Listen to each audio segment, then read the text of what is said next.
에 이르는 비결이란 제목으로 오늘 본 말씀을 함께 은혜를 나눕니다. 수천 년 동안 적대 관계 속에 살아오면서 여전히 끝나지 않은 전쟁으로 전 세계의 주목을 받는 두 민족이 있습니다. 바로 이 팔레스타인과 이스라엘이죠. 이 두 민족의 전쟁이 언제 끝날지 아무도 모릅니다. 네.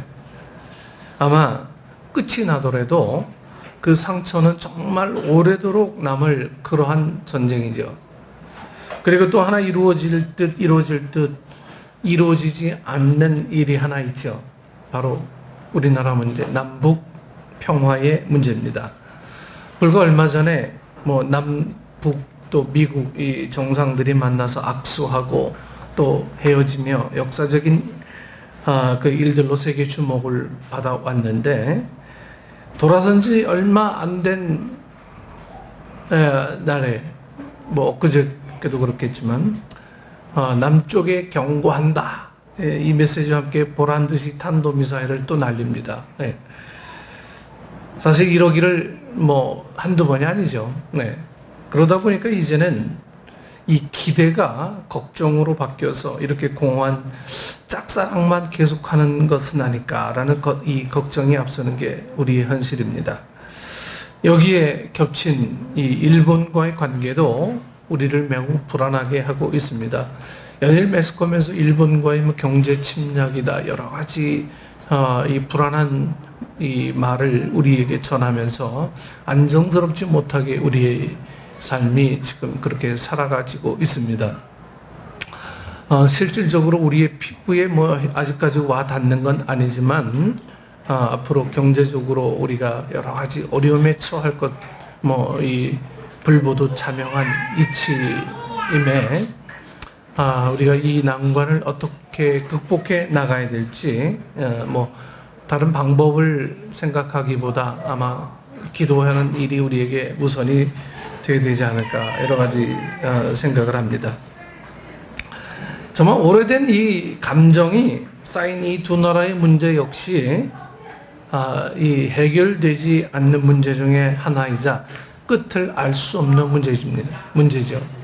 참 일본과의 관계는 참 이 앞날이 어떻게 될지 이 짐작할 수 있는 상황이 하나도 없어요. 언제는 좋았다가, 언제는 또 완전 왼수부듯하다가, 언제 우호적으로 지내자고 했다가, 언제는 또 이제 군사적인 면까지 이제 거론해야 되는 그런 입장에 놓여 있기도 합니다. 하루가 멀다 하고 우리의 심기를 아주 불편하게 하는 일본의 언사와 거기에 어떻게든 이 대응해야 하는 우리의 현실이 정말 마음을 불편하게 하는 그런 일들입니다. 요즘은 경제적으로, 정치적으로, 사회적으로 어느 것 하나 평화로운 일들을 우리는 접할 수가 없어요. 특히 나라와 나라가 이렇게 어려운 입장에서 평화를 이야기한다는 게 굉장히 어려운 일이죠. 모든 게 불안하고 마음이 불편한 이 시대를 살아가고 있는 지금 우리 모두에게 필요한 것 있다면 아마도 평강이 아닐까 싶습니다. 사람에게 평강만큼 참 좋은 선물이 없는 것 같아요. 여러분, 재물이 아무리 많은들 내 안에 평강이 존재하지 않으면 그 재물이 내게 평강을 절대로 가져다 줄 수 없지요.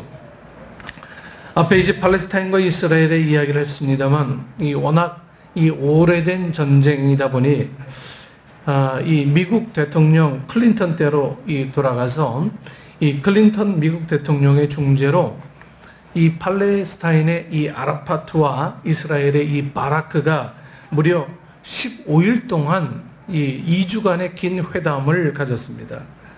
그러나 결국 아무런 결실도 없이 헤어졌던 일이 있었죠.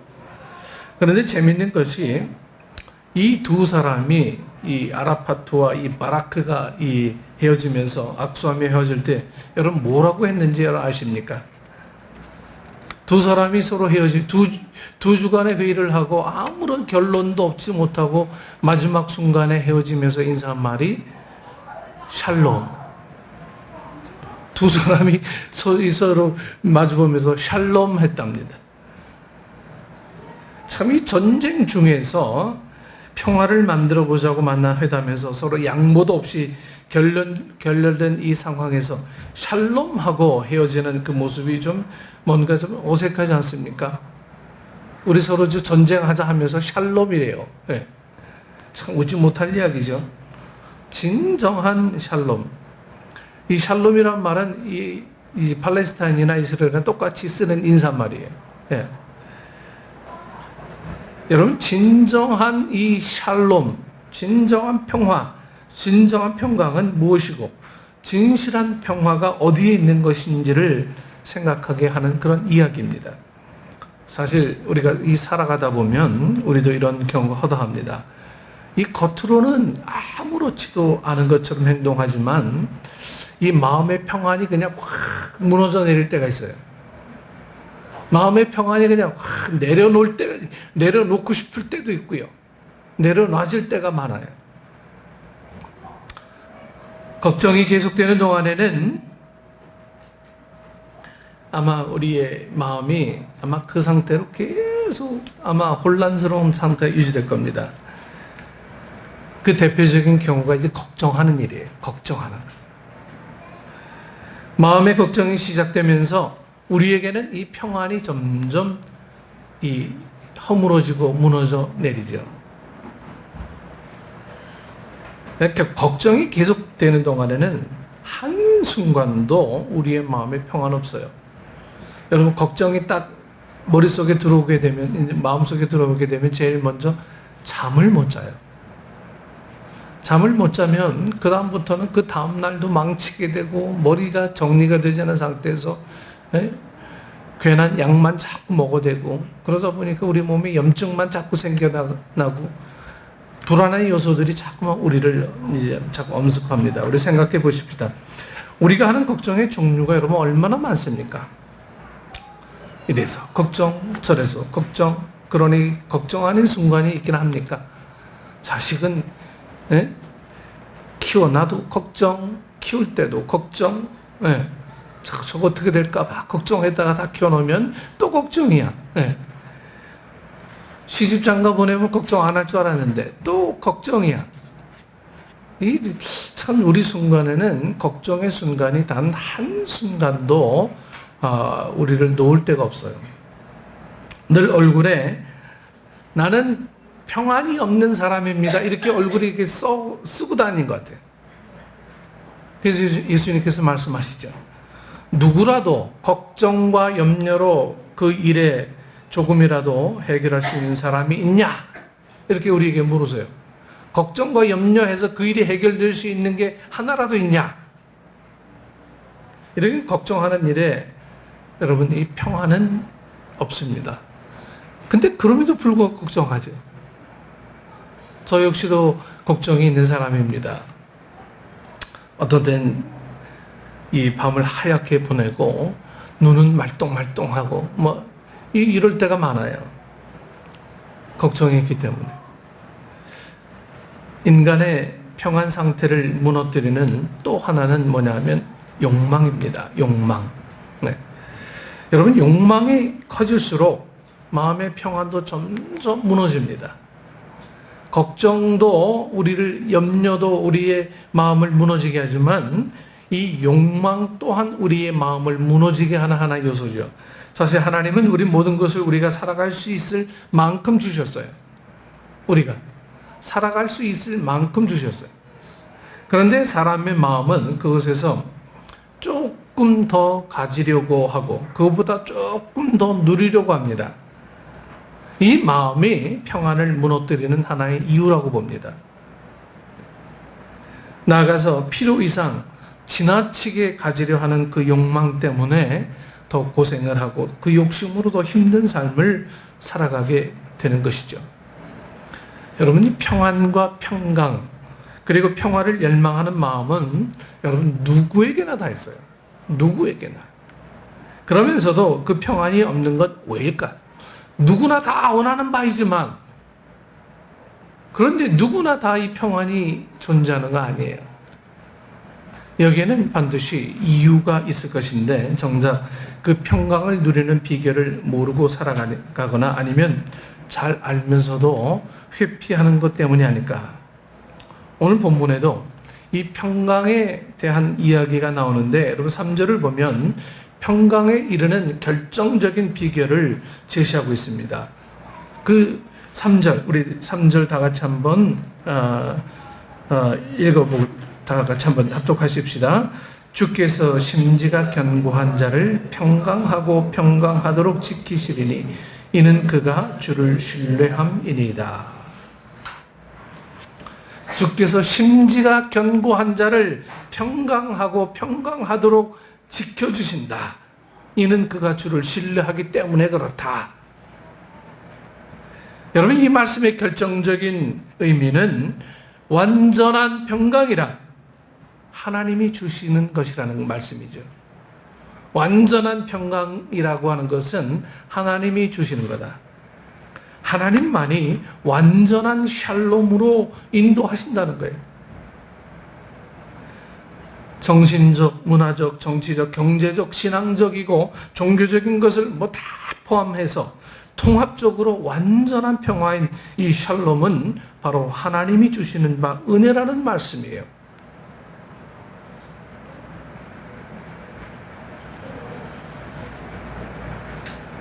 그러니까 완전한 평강은 인간의 노력으로, 인간의 수고로, 인간의 욕망으로 되는 게 아니라 하나님께서 기뻐하시는 자에게 주실 때 가능한 평강이 완전한 샬롬인 것입니다.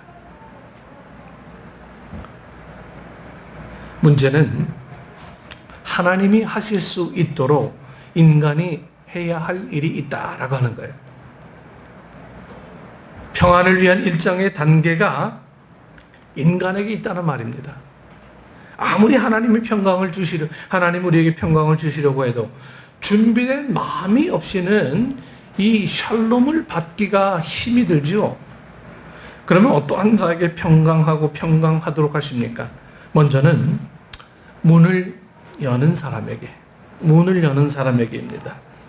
2절 말씀에 너희는 문을 열라. 이 말씀이 상징적 이 의미는 개방하라는 말이에요. 개방해라. 마음을 개방하고 의식을 개방하고 종교적인 마음을 개방하라 이거예요.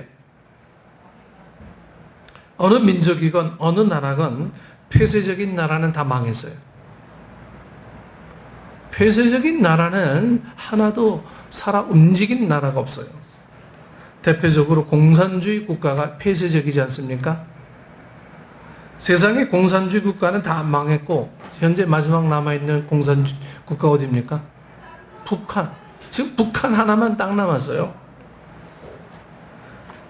그런데 왜 개방하지 못하는 것입니까? 지금까지 가졌던 종래의 생각, 이데올로기, 철학, 고집, 자기 우월감을 다 버리고 여러분 무조건 항복하는 마음이어야 돼요. 자기 과시, 자기 소유, 자기 보호, 자기 철학, 자기 성취 여러분 다 버려야 되는데 이거 못해서 그런 거예요. 내가 살아왔던 방식을 한 스푼 덜어내야 되는데 이거 못해서 그런 거예요. 이거 버리면 죽는 줄 알아요. 이거 버리면 자존감 상하고 자존심 상하고 이거 버리면 남에게 인정받지 못한다고 생각하는 거예요.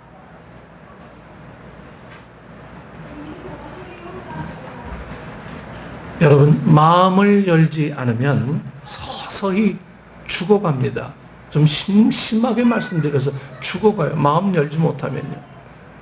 살 수 있는 길이 마음을 여는 길이에요. 우리가 예수를 믿었다는 것은 사실은 가장 먼저 마음을 열었다는 이야기입니다.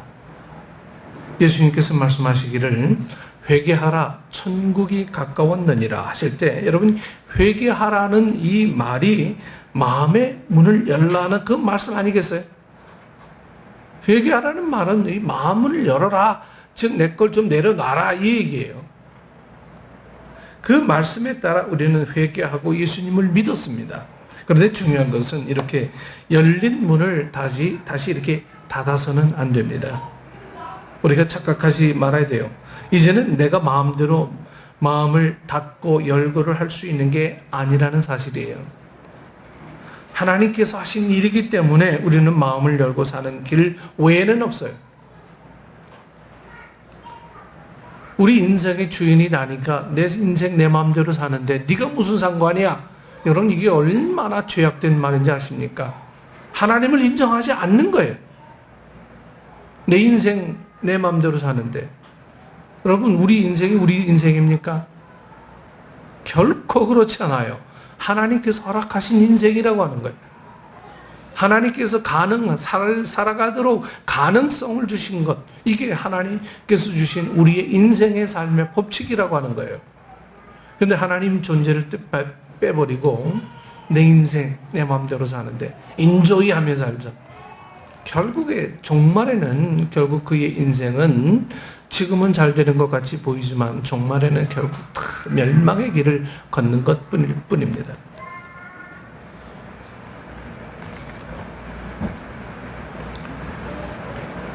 본문 2절을 계속해서 보면 신의를 지키는 의로운 나라가 들어오게 하라, 이 말씀이 있습니다.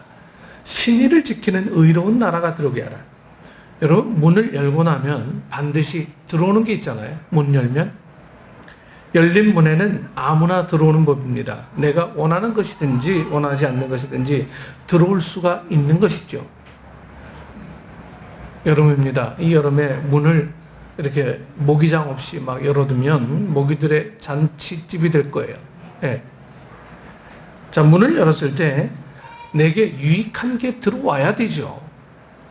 그런 의미에서 본문에 이 신의를 지키는 의로운 나라는 그 상징하는 바가 여러분 크다고 할 수 있어요.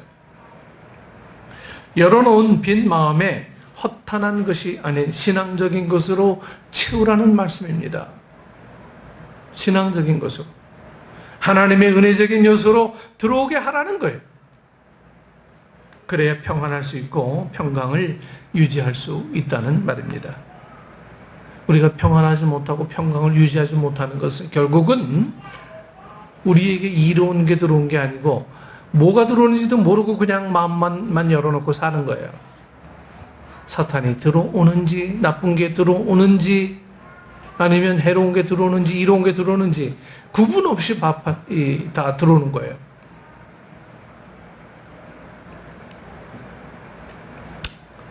여러분, 은혜적인 요소가 들어오도록 우리의 마음을 열어야죠. 은혜적인 요소. 그렇게 하기 위해서는 내 삶이 은혜의 삶을 늘 찾아가야 돼요. 은혜의 삶을. 그러지 않고서는요, 우리는 보는 거에 따라 우리의 삶의 생각과 우리의 삶의 방향은 결정이 됩니다. 하와가 처음 죄를 지었을 때 보는 것으로부터 시작하죠. 먹음직도 하고 보암직도 하고 먹음직도 하고 너무 탐스러운 거예요. 본 거예요, 그걸. 그러고 난 다음에 먹고 나니까 그 다음에 수치심이, 하나님과의 거리가 그의 삶 속에 들어와 그를 또 다른 이 아담에게로 전가하게 되는 엄청난 일을 저지르게 되죠. 여러분, 우리가 뭘 보느냐에 따라서 우리의 삶의 결정은 달려있죠. 은혜를 봅니까? 아니면 세상에 여러 가지 우리를 어지럽게 만드는 요소들을 우리가 바라봅니까?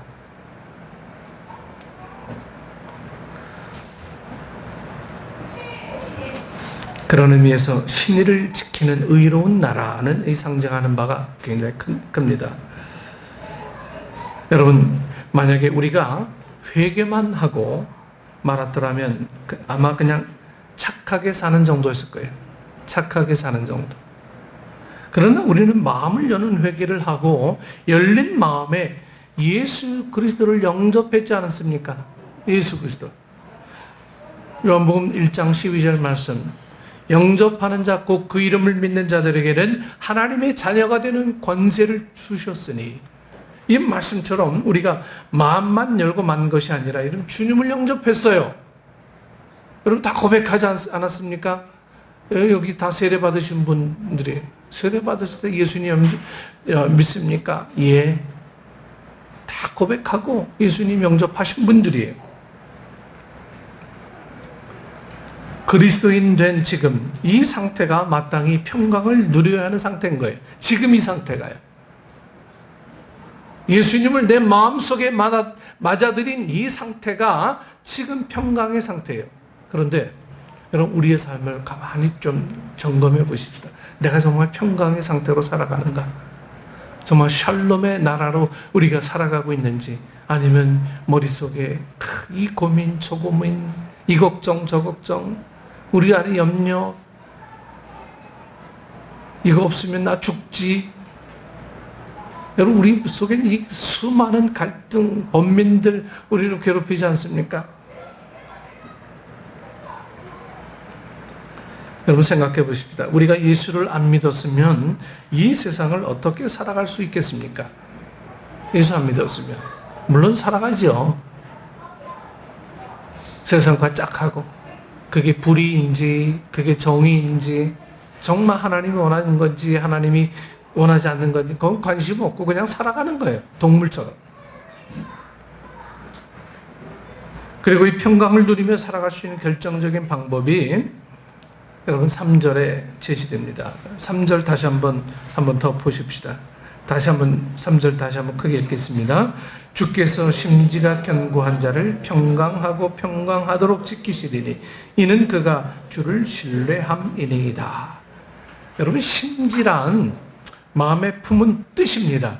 심지란 한 번 믿기로 다짐하고 결심한 그 마음의 뜻이 변함없는 것을 말하죠. 그래서 이 신뢰가 깊은 사람을 심지가 좀 굳은 사람이다 이렇게 얘기하잖아요. 적어도 우리에게는 이런 심지가 있어야 하지 않겠습니까?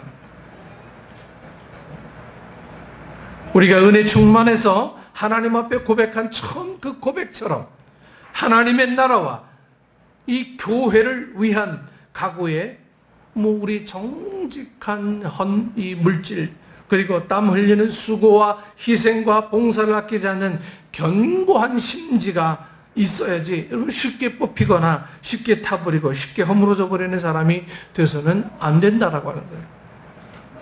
그냥 조금 어려움이 있으면 그냥 하나님 없는 것처럼 살고, 조금 기쁘면 그냥 천국이 내 것처럼 살고요. 도대체 저 사람은 뭐가 진짜야?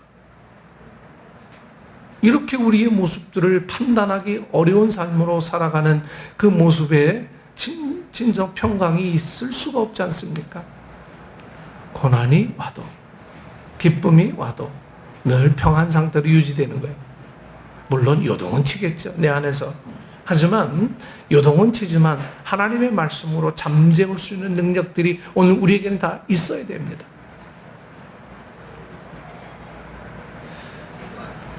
가장 컨트롤하기 어려운 게 나 자신이죠. 내 자신이 제일 컨트롤하기 어려워요. 타협하는 건 너무너무 쉬워요. 내 자신이 정말 하나님 앞에 바로 서야 되는데 바로 서지 못하는 이 마음들, 그러다 보니까 늘 타협하다 보니까 어느 순간인가 내 모습은 온데간데 없고 타협에 나 자신만 바라보는 거예요. 그러다 보면 내가 무슨 존재인지도 모르고 그렇게 살아가게 되는 거죠. 여러분, 이것은 별 의미 없는 삶입니다. 하나님은 우리에게 의미 없이 살라고 우리 인생을 허락하신 거 아니에요. 이 땅에서 의미 있게 우리를 하나님의 말씀으로 온전히 서게 하기 위해서 우리를 이 땅에 보내신 거 아니겠어요? 그래서 우리는 하나도 한순간도 허투루 살 수 있는 그런 존재들이 아니에요. 한 영혼 한 영혼이 그렇게 귀하다라고 하는 거예요. 우리는 지식에 흔들려서도 안 되고 정치에 흔들려서도 안 되고 더더욱 욕망에 흔들려서는 안 되는 것이 우리의 신앙입니다. 물론 염려가 좀 되고 좀 걱정은 조금 되겠지만 우리의 이 피부 깊숙하게 우리를 넘어뜨릴 수 없는 것은 한일 관계, 남북 관계, 이게 문제가 아니에요. 이게 우리를 넘어뜨리고 우리를 어떻게 할 수 있는 그런 게 아니에요. 환율이 오르고 직장이 불안하고 이게 우리를 좌지우지할 수 있는 게 아니고 내 안에 내가 심지가 강건해서 하나님을 온전히 신뢰할 수 있는 마음이 우리에게 있다면 어떤 상황에서든 우리는 이겨낼 수 있는 능력이 있을 줄 믿습니다. 이것이 오늘 우리에게 어떤 파워처럼 와야 돼요. 가끔 또 이 시골 동네에 보면 파르르 하는 사람이 한두 사람 꼭 있어요. 뭐 그냥 어느 집안에 뭐 어땠더라, 뭐 여기 이 집 가서 얘기하고 저 집 가서 얘기하고 아무것도 안 하는 일들이 그냥 뭐 일파만파 큰 일처럼 막 느껴지게 만드는 그런 사람들이 있죠. 그런 사람들이 참 어지럽게 만드는 사람들이. 그런 사람들은 그냥 그 일에 그냥 맡겨두고 나는 주님만 섬깁니다. 오늘 우리가 이렇게 좀 대범하게 살아갈 수 있는 어떤 힘들이 우리에게 좀 있어야 된다라고 하는 거예요. 우리 사랑하는 식구 여러분, 주님께서 말씀하십니다. 나의 평안을 너희에게 주노라. 내가 주는 평안은 세상이 주는 것과 다르다. 주님께서 이렇게 말씀하셨어요. 여러분들은 무슨 평안을 어떤 것으로 생각하십니까? 샬롬의 이 나라를 생각하십니까? 아니면 이 샬롬에서 떨어진 아주 부스러기 같은 그걸 원하십니까? 예수님은 십자가 지시기 바로 전날 밤에 그 마음에 있었던 평안을 그 제자들에게 이 평안을 너희에게 주노라 하시면서 주신 말씀이 바로 오늘 이 말씀이에요. 정말 어지럽고 불안하고 위태하고 혼란한 세상이지만 흔들리는 세상 때문에 혹은 별것 아닌 인간관계 때문에 깨어지는 평강이 아니라 부디 평강하고 평강하도록 인도하시는 하나님의 평강이, 하나님의 그 샬롬의 나라가 여러분 모두에게, 여러분 가정에, 우리 인생에 함께 해야 되지 않겠습니까? 오늘 우리는 물론 어렵죠. 이 매스컴만 이렇게 딱 뉴스 보면 맨날 요즘 일본이 뭐 반도체 어쩌고 저쩌고 뭐 어쩌고 저쩌고 참 불안한 얘기만 계속해요. 허나 역사적으로 보면 이러한 순간들은 우리 민족에게 수도 없이 많이 일어났어요. 정말 쓰러질 것 같은 뭐 전쟁의 위기보다 더 급한 위기가 어디 있습니까? 전쟁을 수없이 겪고 침략을 뭐 40년 가까이 당하고도 하나님께서 살아남게 하신 민족이에요. 왜 승리 못하겠습니까? 우리는 염려보다는 주님 앞에 간구하는 믿음의 기도가 먼저 앞서야 된다라고 하는 거예요. 오히려 긍휼히 볼 수 있는 마음의 여유가 우리에게 있어야 된다라고 하는 거예요. 불쌍히 볼 줄 아는 마음이 있어야 돼요. 오늘 우리에게 이 마음이 사라지면 우리가 아무리 전도하고 우리 아무리 믿음 생활 열심히 기도 많이 한다고 해도 그것은 허공을 치는 헛수고에 불과할 뿐입니다. 오늘 주님이 주신 진정한 평강, 이 진정한 샬롬, 이것을 우리가 누리기 위해서 우리가 비워야 될 부분들을 좀 생각하셔야 됩니다. 우리가 버려야 될 부분들이 뭐가 있나? 내 아집인가? 아니면 내가 붙들고 있는 뭐 다른 뭐가 있는가? 우리의 모습을 찬찬히 좀 생각해보고 한 스푼씩, 두 스푼씩 덜어내는 거예요. 덜어내는 거. 오늘을 살지 못하며 과거만 붙들고 사는 인생은 행복한 인생이 될 수가 없습니다. 우리는 항상 이 변화라고 하는 이 민감한 이 은혜의 길을 우리는 늘 수용해야 돼요. 변화의 길을 수용하지 못하면 우리는 늘 그 자리에 머물러 있어야 될 뿐입니다. 여러분, 나 자신을 좀 털어버립시다. 조금 덜어내십시다. 다 덜어내라는 거 아니에요. 조금씩만 덜어내는 거예요. 겸손의 미덕으로 덜어내시고요. 또 우리의 수고를 조금 더 덜어내시고 나보다 남을 위해 조금 더 챙겨주는 마음을 더 많이 갖고요. 우리에게 이런 이 마음이 생기면 우리를 강하게 만드는 요인들이 이 덜어냄으로부터 비롯된다라고 합니다. 덜어냄으로부터. 섬기는 자가 결국 섬김 받는 자가 됩니다. 남을 위해 헌신하는 자가 결국 헌신의 삶을 보게 되는 거예요. 거기에 기쁨이 있고 거기에 능력이 있음을 꼭 믿으시고, 오늘 예수님이 오늘 이사야를 통해서 주시는 이 말씀들이 정말 이 억압의 시대 아닙니까? 이사야 시대, 정말 억압의 시대에서 진정한 샬롬을 꿈꾸고 있는 이 이스라엘 민족을 향해서 평강하도록 지키는, 심지가 견고해야 된다. 우리 민족은 하나님께서 선택하신 민족이다라고 하는 강한 자부심을 이사야 선지자는 이스라엘 백성들에게 부어넣어 주시기 위해서 심지를 이야기했어요. 평강을 이야기합니다. 샬롬을 이야기합니다. 오늘 우리에게 조금만 어려우면 내 안에 평강이 완전히 무너져 버리고 내려앉아서 현실만 그냥 이놈의 세상 이렇게 하면서 살아가는 그런 연약한 존재로 우리를 부르지 않으셨어요. 좀 이제 우리 마음을 좀 강하게 하십시다.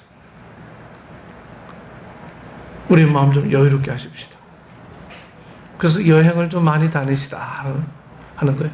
우리는 뭐 여행도 좀 다녀오셨지만, 여러분 이 여행을 하다 보면요, 이 나라 사람 저 나라 사람들의 삶의 스타일이 보여요.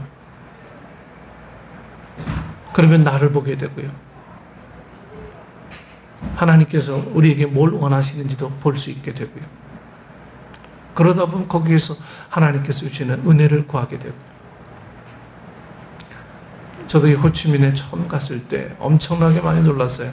아침에 오토바이가 그냥 이 밀물처럼 밀려오는 그들의 이 삶을 보고, 저들에게 복음을 전해주면 정말 그들도 엄청난 이 파워가 생기겠구나.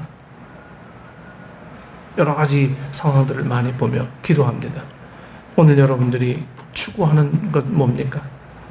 그냥 안전입니까? 진정한 샬롬입니까? 안전과 샬롬은 달라요. 오늘 여러분들은 평강을 누리고 샬롬의 나라를 꿈꾸는 우리 축복의 식구들 되기를 축원합니다. 네, 기도하겠습니다. 아버지 하나님, 은혜를 감사합니다. 진정한 샬롬의 나라를 꿈꾸며 진정한 하나님의 나라를 위해 살아가는 우리 성도들의 삶이 되어질 수 있도록 우리 마음의 여유를 갖고 하나님이 주시는 심지가 굳은 자의 삶을 살아갈 수 있도록 주님께서 우리에게 힘과 능력 허락해 주옵소서. 예수님 이름으로 기도드리옵나이다. 아멘.